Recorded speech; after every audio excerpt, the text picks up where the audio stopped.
বিশ্বের বিভিন্ন দেশের ব্যবহারকারীদের প্রায় 10 বিলিয়ন পাসওয়ার্ড ফাঁস করেছেন একজন হ্যাকার, যা এ যাবৎকালের সর্ববৃহৎ পাসওয়ার্ড ফাঁসের ঘটনা।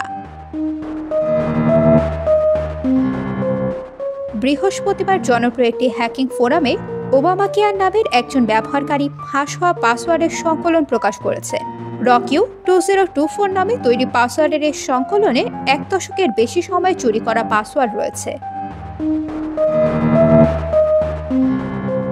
তবে ওবামা কেয়ার এবারই যে প্রথমে এই ধরনের চুরি করা ডাটা ইন্টারনেটে প্রকাশ করেছেন, বিষয়টি তেমন নয়।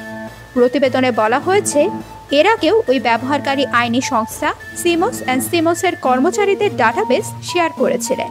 এমনকি অনলাইন ক্যাসিনো আসক, গ্যামলার্স ও যুক্তরাষ্ট্রের নিউ জার্সির রোয়ান কলেজের শিক্ষার্থীদের আবেদনের ডাটাবেসও প্রকাশ করেছিলেন ওবামা কেয়ার।